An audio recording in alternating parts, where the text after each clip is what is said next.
Joining me now to share their unique perspectives are Shemekka Ebony Stewart-Isaacs, an advocate for social justice, and Dr. Ariana Vigil, an author and professor who chairs the Department of Women and Gender Studies at UNC Chapel Hill. First, thank you both so much for your time today. Thank you. Dr. Vigil, I want to start with you. We are talking about Women's History Month, achievements, impacts on North Carolina, but can we talk about both of you and how you got to these points in your lives and your careers? Can you talk about your background, your experiences, and how they led you and impacted your work today? Thank you. Yeah, thank you for having me here. Sure. So some things I sometimes say is that I stayed in school so long until I became a professor. So I started out my educational career. I earned a bachelor's degree in English and literature and a minor in women's and gender studies. And then I went on and pursued a doctorate in, again, literature with graduate minors in Latinx studies and what was called feminist studies at that university. So my career has been as an academic, and I work in between the fields of literature, Latinx studies, and women's and gender studies. And I had the opportunity to move to UNC about 12, 13 years ago, and I've been chairing the department since 2020. So my academic background and my experience teaching in the classroom is what prepared me for this job. And my passion and my interest in questions of equality, privilege, oppression, and social justice is what has inspired me all along. And with you, can you talk about leading into your advocacy work? What have you taken from your path to lead you here to really guide you? You know, what I'm appreciative of in being in community, you become to appreciate the lived experience, expertise of those that are around you that have faced inequities and survived.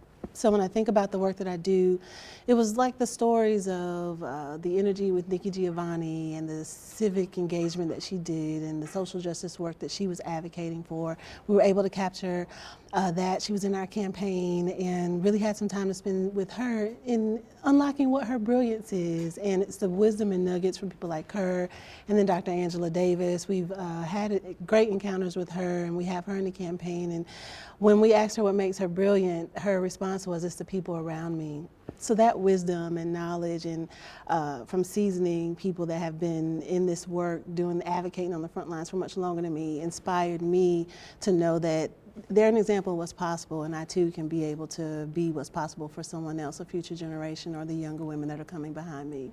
Wonderful. And as we are looking at this month of celebrating and attention on women in the field of education, what kind of opportunities do you feel we have now in this year of 2024, and what are we still missing? I think within the field of education, we have certainly many more opportunities than we would have seen 100 years ago, 50, 60 years ago across the board in terms of who's attending higher education.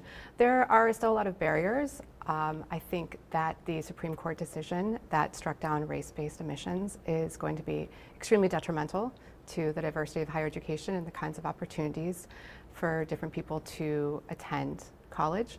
So we do still see, unfortunately, barriers at the local and national level. And I do think that, so while there are certainly increased opportunities, we still do see a lot of attitudes towards where different groups of people are sort of pushed in terms of who is pushed into STEM fields versus who's pushed into fields that are more traditionally occupied by women. And of course, I can't not mention the wage gap, which is still very prevalent and can be broken down not just by gender, but also by race and ethnicity. So we know that earning potential is not equitable across the board. And you are the founder of Black Girl Magic Market. Can you talk to me about what that is and what that work is that you're doing through that program? Absolutely. So Black Girl Magic Market was founded out of necessity of creating a space where economic development for pay equity and gender equity could be able to be amplified in a way that really made it practical. And so we created a resource hub for Black women, entrepreneurs, and manufacturers of goods and services to get the tools, resources, and support they needed to build their capacity, not only as entrepreneurs, but also the other hats that they were holding with civic engagement and being a mom and family leader. And so Black Girl Magic Market has been operating for 7 years. We do pop-ups. It works on retail development to help them envision. And also I'm in partnership with organizations like NASDAQ, Entrepreneurship Center. I serve as a mentor. And so in those instances, I'm really sharing my lived experience as an entrepreneur and navigating the things that I had to break through, and then also helping them navigate what that could look like for them to be successful as well. And so Black Girl Magic Market kind of reimagines what's possible for Black women in entrepreneurship, but it also benefits everyone that they're connected to because this information is accessible and available for all women. And my final question for both of you, every person, every woman has a unique lived experience. We are in the year of 2024, as you mentioned, many more opportunities than 100 years ago, but there is still a ways to go.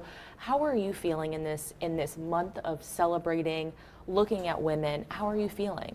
You know, I find myself honestly holding intention in life-giving ways.